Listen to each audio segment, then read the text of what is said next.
All right, going over the study guide for tomorrow. Here we go. Here we go. So follow along. Again, if you don't have these questions done, fill them out. Make sure that we're all on the same page. Kevin, you got that? Okay. Okay. All right. Study guide. If you haven't done so already, you can find it here for Friday's post. Whenever it loads.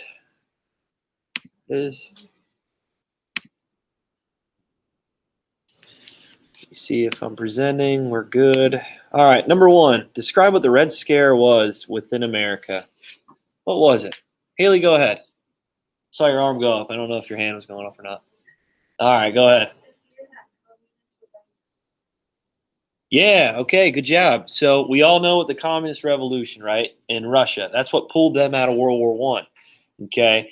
With this Red Scare, this was a fear in the United States with a lot of immigration coming to the U.S.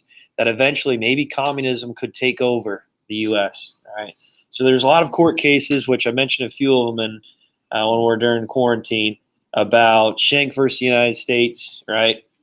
We talked about some of these other issues where it tried to prevent a lot of these people that had communist beliefs and belief that this should be our form of government, their freedom of speech taken away from them. Okay. What were those raids called, which later became the FBI? What were they called? Do you remember? It was almost like a witch hunt. They didn't really have much evidence to it. They're just kind of throwing people in jail. Like that. Chris?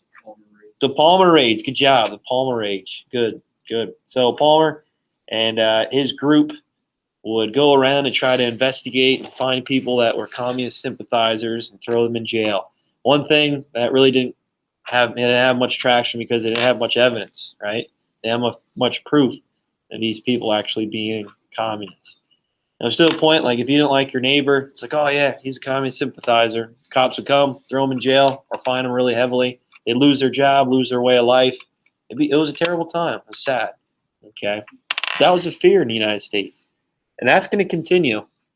Oh, Palmer raids. I already went over it. Okay. I already went over it.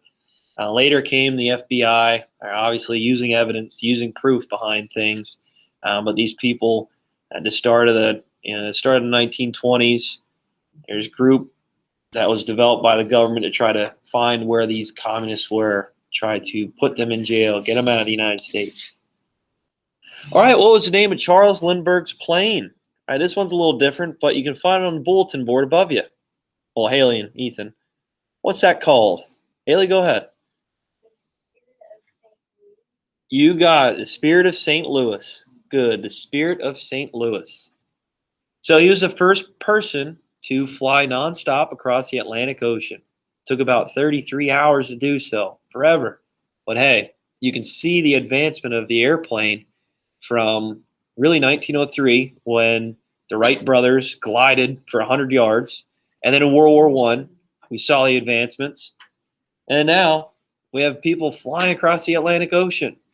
It's crazy how much the airplane advanced over a short period of time. And in the 60s, which, let's face it, like 67 years after the first plane that glided 100 yards, we'd be landing on the moon. Crazy, crazy stuff to think about. All right, 4. What was the biggest cultural split in the 1920s America? What was it? What were the two groups called? We had what? Chris? Fundamentalists and modernists. Good job. And fundamentalists were who? I won't say the older people, but the older style people that wanted to follow the rules of the Bible and like in the chores to spend time with family at home. Okay, yeah. So using religion heavily within their family ties, right? Their core values, and they resided mostly out in rural areas, right? And then we had modernists, advancements using scientific reasoning, trying to have that separation between, education, academics, and religion.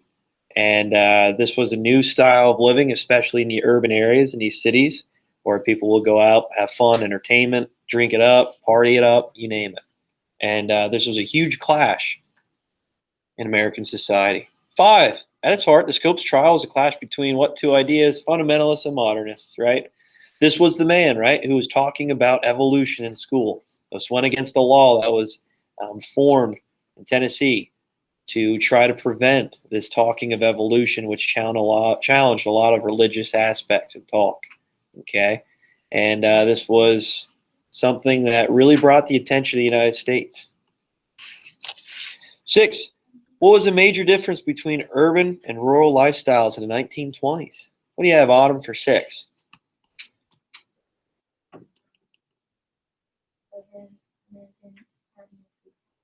Okay, all right, yeah. So they had time to go out and have fun, let their hair down a little bit, enjoy the new lifestyle of entertainment with going to sporting events. Right? We all know these sporting events are, happen in bigger, larger cities where the population's bigger.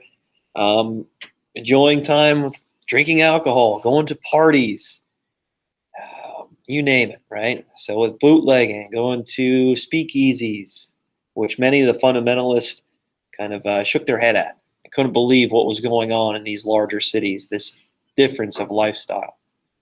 And there's many other examples as well, but that's one of the biggest things. 7, name some famous bootleggers in the 1920s. Who was the most famous? We talked about him a lot. Go ahead, Angel. Al Capone. Good. Al Capone. Good. 8, what were the names of hidden bars in big key cities? Andrew? Speakeasies. Good job. You need to go up, right, and knock on the door, give them a password to let you in. Sometimes it's in people's apartments, houses, and other times it's hidden, hidden bars in different places throughout the city, our key cities. And then you party it up. 9, what was a forbidding by law of the manufacture, transport, and sale of alcohol? What was that? What was that time period called? Ethan? Prohibition. Good job. What amendment? 18th. Good job. And what was the act called? What was that act called? Do you remember? Volstead. Yep. Good job, Haley. Volstead Act. 10. What's the method of purchase in which buyer makes a small down payment and then pays for the debt in regular monthly payments? What was that called? It's almost like a credit card. What was that called? It's a term, vocab term. Angel, do you know? No? Ethan? Installment buying. Installment buying. You ever see those commercials? Let's say for like a Chia Pet or something. Oh, you have 3 payments of $19.99. So then you look at the $19.99, you're like, oh, not too bad. I can do that. You got 2 other payments for it. Well, still, it makes it more affordable. You can buy that product and you can make payments on it until it's obviously paid off. So this made it available for many Americans to purchase these items that they really, really wanted. Not necessarily needed, but they wanted. 11, describe what the emergency quota system was. What do we have for this one? Alyssa, what do you have for 11? I don't know. Chris? Haley, what do you have for this one? Claire? You don't have it? Ethan? Autumn?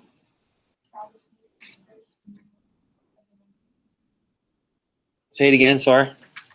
Established the nation's first minimum limits of the number of immigrants who could enter the United States. Good job, good job. So you remember, Red Scare, okay, that fear of communism spreading to the United States. This was a huge issue in the U.S., in America, right? So to try to limit that, let's just put a limit of how many immigrants that are coming into the U.S., right, to try to stop the spread of communism. Also, these urban areas were getting overcrowded. There's a lot of issues, a lot of violence between immigrant groups, gangs forming, mafias forming. Try to end that, well, I guess we just slow down the immigration coming in. Prohibition. A lot of these people are coming from Ireland, Germany. What's used heavily in their culture? Booze, alcohol, you name it, right? You name it. Good. All right, who wanted to see everybody in the United States behind the wheel? Who's this person? He came up with the assembly line. Haley? Henry Ford. Good job, Henry Ford. 13, why do farmers move to cities? Why do they move to the cities? Lance? There you go. Better jobs, right? Job opportunities. Okay, maybe they want to see what the modernist style living was like. Who was the most popular silent film star of the decade?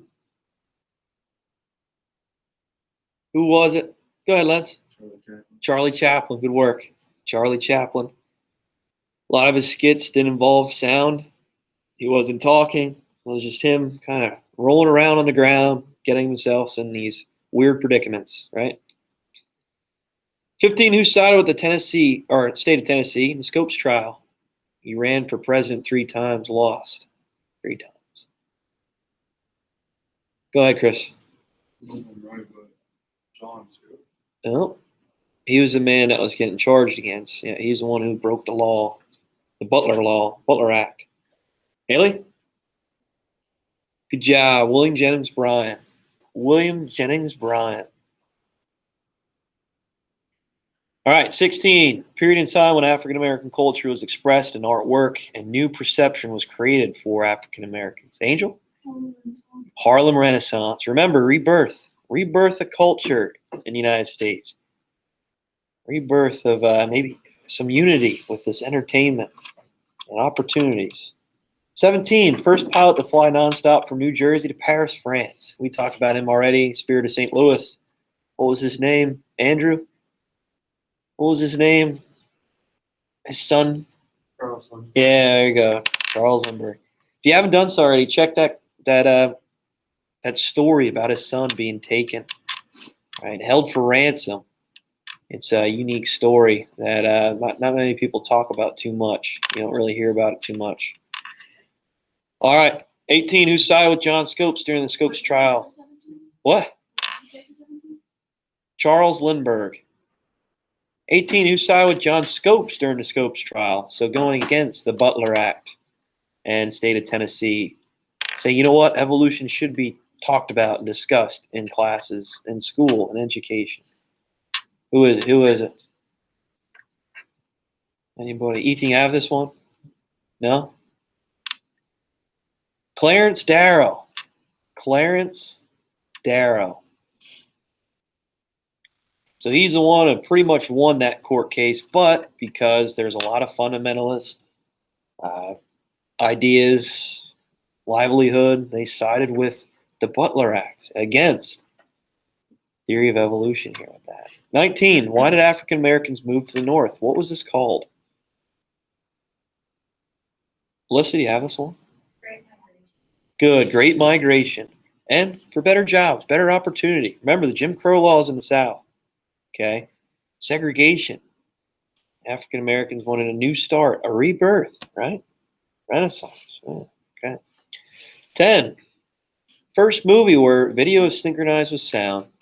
Ethan, you have this one. Jazz singer. Good job. The Jazz Singer. 21. Who was a famous artist and World War I vet who wrote about the brutality of war? You have this one, Lance? Ernest Hemingway. Ernest Hemingway. Good job. Ernest Hemingway. He's saying, hey, this ain't a game. This ain't fun. War's terrible. 22. Group of people who moved north to find jobs in the cities. So this goes along with the Great Migration, right? African Americans. 23. What was the first cartoon to include sound? Oh, we know this one. Angel? Wasn't it the Mickey Mouse one? Yeah, what was it called?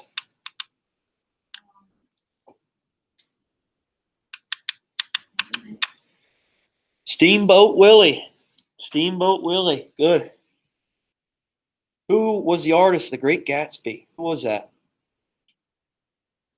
Who was it? Who was it? Autumn, you have this one? Great Gatsby? Lens? F. Scott Fitzgerald. F. Scott Fitzgerald. F. Scott Fitzgerald. He's like, you know what? This wealthy elite class just having parties for the heck of it. This ain't right. This isn't for me.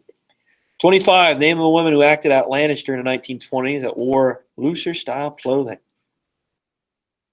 Zerby? Flappers. Good work. Flappers. Who wrote The Babbitt? What was this novel about? Ethan, you got this one? Oh. Chris, you got this one? Melissa? Yeah, Sinclair Lewis. Sinclair Lewis.